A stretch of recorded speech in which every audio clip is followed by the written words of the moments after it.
ചുമ്മാ മൊബൈലും സ്ക്രോൾ ചെയ്തിരിക്കുമ്പോഴാണ് അഹാന കൃഷ്ണൻ്റെ ഒരു യൂട്യൂബ് വീഡിയോ കണ്ടത്. അതിൽ അഹാന റാവുത്തർ ബിരിയാണി കഴിച്ച് കഴിഞ്ഞിട്ട് ഒരു ബീറ്റ്റൂട്ട് സ്വീറ്റ് കഴിക്കുന്നത് കാട്ടുന്നുണ്ട്. അപ്പോൾ അത് ഭയങ്കര ടേസ്റ്റി ആയിട്ടാണ് അഹാന അതിൽ എക്സ്പ്ലെയിൻ ചെയ്യുന്നതും കഴിക്കുന്നതും ഒക്കെ. അപ്പോൾ ഞാൻ വിചാരിച്ചു എന്നാൽ അതൊന്ന് ട്രൈ ചെയ്ത് നോക്കാമെന്ന്. പിന്നെ അതിൻ്റെ റെസിപ്പി അന്വേഷിച്ച് നടക്കായിരുന്നു കേട്ടോ. അങ്ങനെ അത് അവസാനം ആ ഒരു റെസിപ്പി കണ്ടുകിട്ടിയിട്ടുണ്ട്. പെട്ടെന്ന് ഉണ്ടാക്കാൻ പറ്റണ ഒരു ബീറ്റ്റൂട്ട് സ്വീറ്റ്.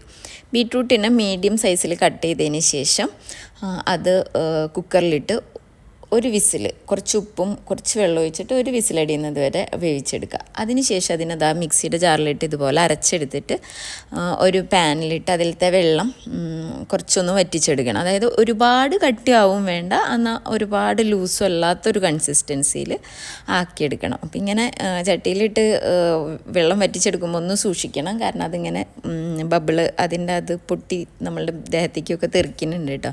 അതുകൊണ്ട് അതൊന്ന് സൂക്ഷിച്ചോ. പിന്നെ വേറെ അത് കുഴപ്പങ്ങളൊന്നുമില്ല. അപ്പോൾ പിന്നെ അതിലേക്ക് ആവശ്യത്തിനുള്ള മധുരം കൂടി ഇട്ട് കൊടുക്കുക, പഞ്ചസാര, പിന്നെ ഏലക്കായും കുറച്ച് പഞ്ചസാരയും കൂടി അടിച്ചിട്ട് ഇതുപോലെ ഒന്ന് അരിച്ച് അതിലേക്ക് ചേർത്ത് കൊടുക്കുക. റോസ് വാട്ടറും കൂടി ഉണ്ടെങ്കിൽ കുറച്ചൊന്ന് ചേർത്ത് കൊടുത്താൽ കുറച്ചും കൂടിയും ടേസ്റ്റാണ്. എൻ്റെ അടുത്ത് റോസ് വാട്ടർ ഇല്ലാത്തതുകൊണ്ട് ഞാനത് ചേർത്തിട്ടില്ല. എല്ലാം കൂടി ഒന്ന് നന്നായി മിക്സ് ചെയ്തെടുക്കുക കേട്ടോ.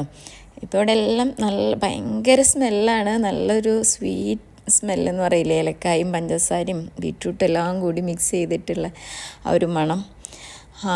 അതിൽ കൂടെ ഇതുപോലെ കുഞ്ഞു കുഞ്ഞായി നുറുക്കിയിട്ടുള്ള ആപ്പിൾ കഷ്ണങ്ങളും കൂടി ആഡ് ചെയ്ത് കൊടുത്തിട്ട് ഒന്ന് നന്നായി മിക്സ് ചെയ്തെടുക്കുക. അതിന് ശേഷം നെയ്യിൽ കാഷ്നട്ടും കിസ്മിസും ഇതുപോലെ ഒന്ന് നന്നായി വറുത്ത് അതും കൂടി അതിലേക്ക് ചേർത്തൊന്ന് മിക്സ് ചെയ്യുക കേട്ടോ. അപ്പോൾ എൻ്റെ അടുപ്പിന് ചുറ്റെല്ലാം ആ ഒരു ബീറ്റ്റൂട്ടിൻ്റെ അത് തെറിച്ച് ആകെ ഇതായിരിക്കും, അതുപോലെ തന്നെ നമ്മുടെ ദേഹത്തേക്കും തെറിക്കും കേട്ടോ. അതുകൊണ്ട് ഒന്ന് സൂക്ഷിച്ചോ, പൊള്ളണ്ടാന്ന് കരുതിയിട്ടാണ് ഞാൻ വീണ്ടും അത് പറയുന്നത്. ഇച്ചിരി നീണ്ട കയ്യിലൊക്കെ എടുത്ത് ഇളക്കാൻ നിൽക്കുക. ഇനി അതെല്ലാം കൂടി ഒന്ന് നന്നായി മിക്സ് ചെയ്തെടുക്കണം കേട്ടോ, കാരണം അതിൻ്റെ എല്ലാ പാർട്ടിലേക്കും ആ ഒരു നെയ്യിൻ്റെ സ്മെല്ലൊക്കെ എത്തണം എന്നുണ്ടെങ്കിൽ എല്ലാം കൂടി നന്നായി ഒന്ന് മിക്സ് ചെയ്തെടുക്കുക. ഇത്രയേ ഉള്ളൂ. അപ്പോൾ ആ ഒരു ബീറ്റ്റൂട്ട് സ്വീറ്റ് നല്ല സ്പൈസി ആയിട്ടുള്ള ബിരിയാണിയൊക്കെ കഴിച്ച് കഴിഞ്ഞിട്ട് ഈ ഒരു ബീറ്റ്റൂട്ട് സ്വീറ്റ് കഴിക്കുമ്പോൾ നല്ല ടേസ്റ്റാണ് കേട്ടോ. പിന്നെ മധുരം ഇടുമ്പോൾ ഒന്ന് സൂക്ഷിക്കുക. ഞാനിവിടെ ഇട്ടപ്പോൾ ഇച്ചിരി കൂടി പോയിട്ടുണ്ടായിരുന്നു, കാരണം ഞാൻ വീഡിയോ എടുക്കലും ഈ മധുരം ഇടലും ഒരുമിച്ചായിരുന്നു. അപ്പോൾ വീഡിയോയിലേക്ക് പോയി എൻ്റെ ഫുൾ കോൺസെൻട്രേഷൻ. പഞ്ചസാര ഇങ്ങനെ വീണുകൊണ്ടേയിരുന്നു അതിലേക്ക്. അപ്പോൾ അതും ഒന്ന് ശ്രദ്ധിക്കുക. ബാക്കിയെല്ലാം പെട്ടെന്ന് ഈസി ആയിട്ട് ഉണ്ടാക്കാൻ പറ്റുന്ന ഒരു സ്വീറ്റാണ്. അപ്പോൾ എല്ലാവരും ഒന്ന് ട്രൈ ചെയ്ത് നോക്കിക്കോളൂ കേട്ടോ. അപ്പോൾ താങ്ക് യു അഹാന.